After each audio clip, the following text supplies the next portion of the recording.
Welcome to the first video in our course on selling photos and designs on global design websites. We'll start with the most important and famous site for selling photos, which is Shutterstock. Of course, Shutterstock is a well-known site that needs no introduction. The first thing we do is open the Shutterstock contributor page, and I'll leave you the link for it in a PDF file included with the course.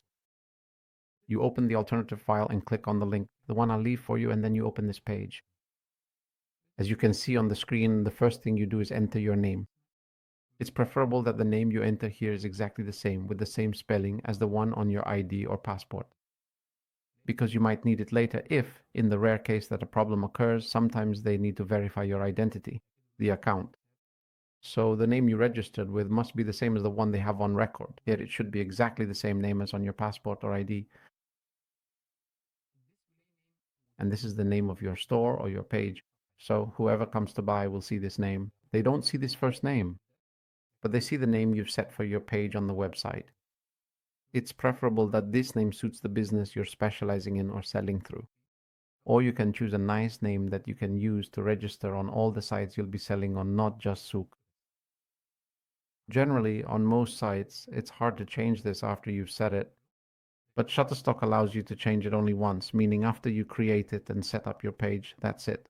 And it tells you that you have an account on the site and you can sell normally, there's no problem. After a while, you get one chance or one opportunity to change it, so it's better to choose a suitable name from the start.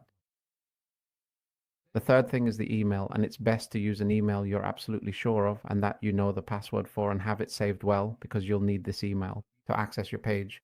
And if anything happens or there's a problem with your page, they'll contact you or send you messages to this email.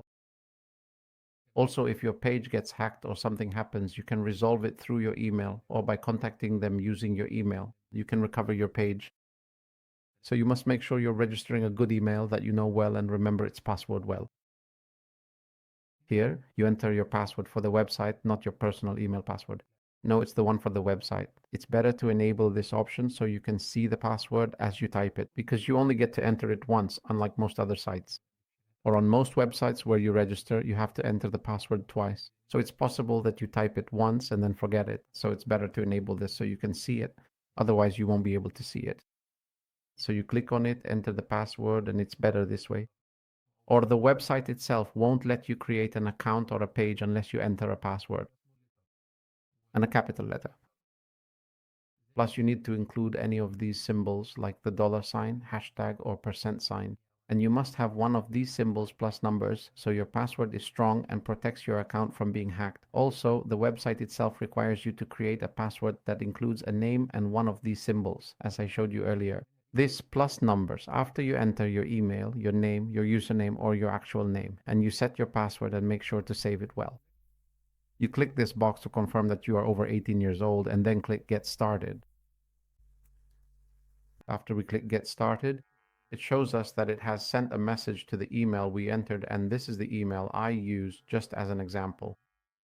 So they need to make sure that this email is correct, so you have to log into your email.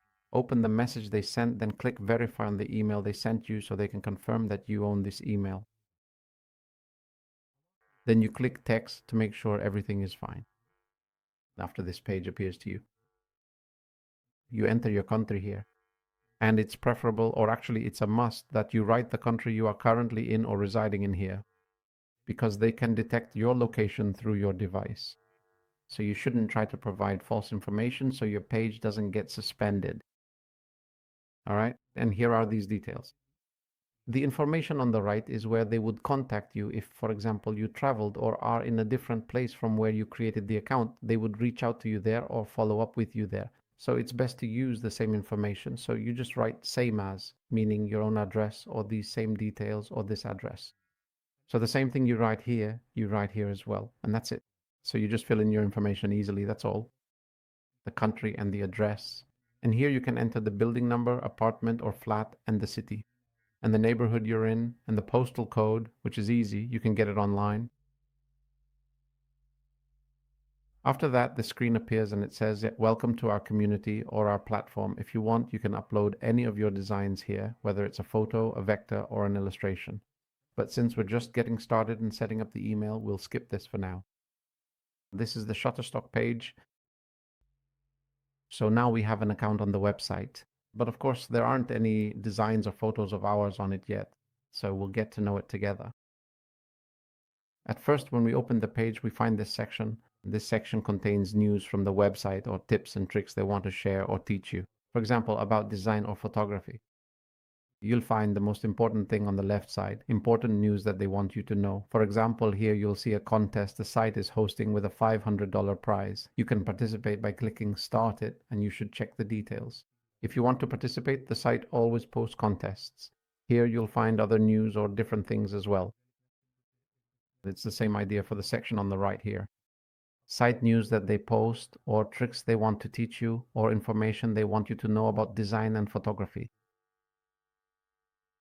It's the same thing here in this section below. You'll find various things from the site. They want you to know, for example, how to increase your earnings or how to write well for your photo or design. You'll find a lot of things that are always changing in this section. The section above. On the left here, you'll find your portfolio. In this first part, you'll see the designs you've uploaded but haven't submitted for review to the site yet. Or for example, on any site where we sell our photos, the designs aren't available for sale as soon as you upload them. Of course not, they have to go through the site's management first. They get reviewed and they make sure that they don't violate the site's policy and that their quality is up to standard. After that, they approve them and make them available for sale. We'll actually learn together in a separate video what the reasons are for photo rejections on these sites and what can make a large percentage of our photos get accepted if we focus on certain things. So we'll learn that in a separate video. In general, here in this section, you'll find here, of course, the number here is the number of designs you've uploaded but haven't yet submitted or sent for review. And here you'll find in the section related to the photos or designs you've submitted that are still pending, waiting for the site to review them. Almost all sites take about 3 days to a week on average, about 5 days on average for your design to be reviewed and approved. So as long as the site hasn't approved your images yet and they're still pending review, you'll find them in this section. In this section, of course, you can click on anything in it to open and see which designs are there. Here in this section, you'll find the last 3 weeks. The designs you've submitted for review, whether they've been approved, reviewed, or even rejected, all appear here for the last 3 weeks on the site. Here in the Amish portfolio, you'll find an infographic about your sales showing you your performance over the last 12 months or the last 6 months, depending on your sales.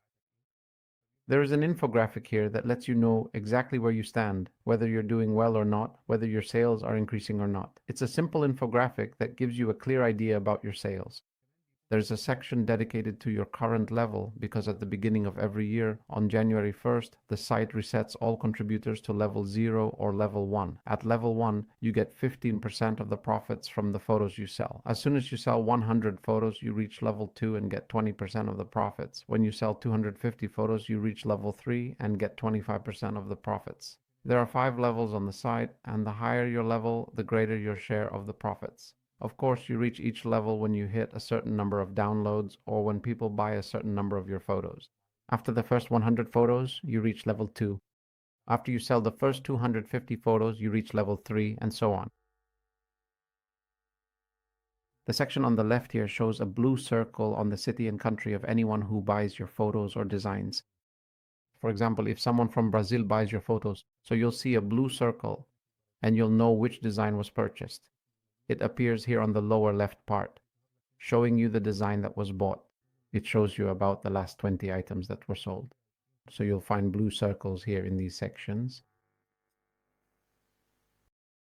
Of course, this is if you want to organize your designs into collections or like files, folders. For example, if you want, for instance, if you're selling, for example, photos related to restaurants, for example, and other photos related to landscapes and other photos, for example, so you can organize each type into its own folder.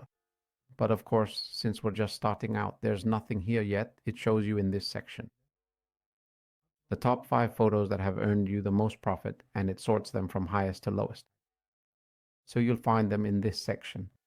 And you click here to see their details. Of course, down here on the left, we find something called Account. First, we click on the specific item, and subsequently, we directly proceed to the detailed account settings section. Then here you'll find the email you registered with, then your contributor ID, and this is the name we registered with from the beginning. Of course, every contributor or seller on the site has their own unique ID and the distinctive name that will prominently appear to the general public who actively visit and engage with your dedicated page, as well as the specific and important addresses that we meticulously wrote down at the very beginning of this process. Plus, your phone number will be available here. This is the password and then the payment information and the method for receiving your earnings. We will cover this in a video to explain how to receive earnings from the sites we use to sell photos and designs, but generally, PayPal and Payoneer are the two most popular methods for receiving earnings. Here on the site, you choose the method you want to receive your earnings with, write Payoneer, PayPal, or Skrill, and enter the email associated with your PayPal or Payoneer account. There is a fourth method on Shutterstock, which is receiving a bank check, but this only happens when your earnings reach $500. When your earnings reach $500, it is transferred directly to your bank. And this is a bit difficult.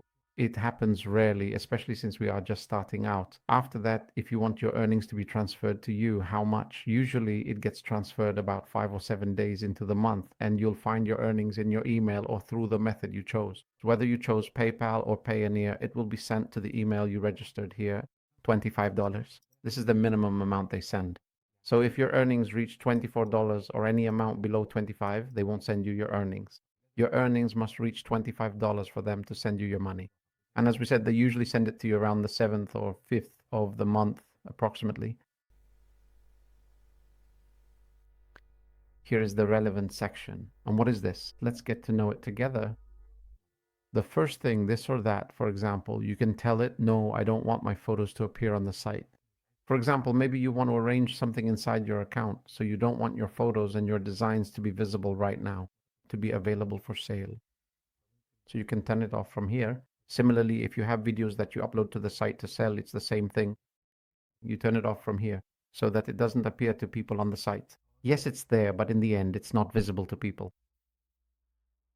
Here, if you want to allow it to train the AI on your photos and videos that you've uploaded, they remain available for sale on the site, and it can use them to train artificial intelligence, whether on Shutterstock or with companies or websites it deals with, and you get a share of the profits. So you tell it, yes, I allow you to train the AI on them, or no, the choice is yours. In the end, even if this happens and it chooses to do so, you receive profits at the end of the month that are added to your account. And this, of course, is if you want to delete your account entirely. Like, for example, if you feel something has happened or so, and you need to create a new account, or you simply don't want to sell on the site at all. So here you delete the account. There's a difference between deleting the account and just telling it no on this option. Here the account still exists, but you're just telling it you don't want this. The items remain available for sale. Now, but here you delete the account completely. And after that, we go to the account. We go to public profile. Here are the things that appear to the customer or buyer who visits your page on the site. The first thing you can do is upload a picture of yourself here, or maybe a logo. And here is your store name. And as we said, it can only be changed once on Shutterstock. So it's best to choose a suitable name from the very beginning when you're creating your page, a name that will appear to people, to buyers, and others who visit the site. And here's the link to your page. You just click here. Then you can go to the page and see how your displayed images look, what is being shown, and so on. And here, if you want, you can add your own website. So if someone visits your work on the site and wants to contact you, they can do so through your website or get to know you better. So I think this is a good opportunity and you shouldn't miss it. And here there's a text field if you want to write anything, with a limit, of course, of 150 characters. Here you can also show people which country you're from. When you create the site, you specify your country. But this doesn't appear to the client or the buyer who purchases your work. Here you can choose the country and it will be shown to the client so they know where you're located. In this particular section, you can specifically specify, for example, such as are you, or do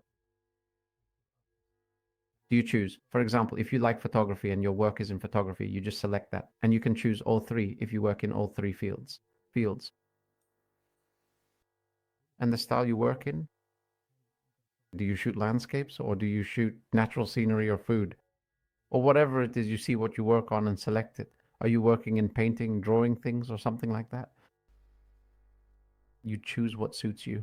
Also, if you work in design or photography, or if you do, for example, things like photographing people, you select that. So you have the right to choose more than one option, whether here or in the section related to style.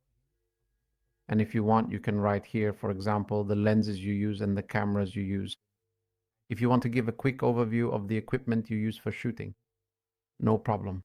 Here, if you want to write something about yourself, but the limit here is about 2000 characters, you can also write that. I prefer that you fill in all of this, of course, because it makes it easier for buyers to reach you. And it also makes it easier for people to search for you. It helps buyers find you. In this section, you write or add your own links, whether it's Facebook or Instagram, or a link to DM on Twitter. And I prefer that you definitely put something here in these fields because there are people, for example, who visit the page, like your work, and want to contact you personally. They don't want to buy your designs through the website. Or maybe they want you to make something special for them, different from what you have on the website. So it's better, put anything related to you here in these spaces. Here in this section, the website provides us with some really great features. These three, for example, are like articles or things you can access. Of course, you can get information about yourself from them, whether you are a photographer, someone who loves photography, a designer, or even things that the website itself posts. So you can check out these articles and you can choose something from them that you find useful, or if you can read them all, that would be very beneficial for you. And I think this part is very important. This section is specifically about the items that are in demand on the website, the ones people are looking to buy. So you check them out to know what's needed. Basically, it shows you the items that people are currently interested in. And of course, this changes from time to time. And from here, you can tell whether an item is in high demand or just a little bit, but at least you know what's needed. And you try to keep up with that. And you create images or designs so that your chances of selling, making a profit, or earning money are higher.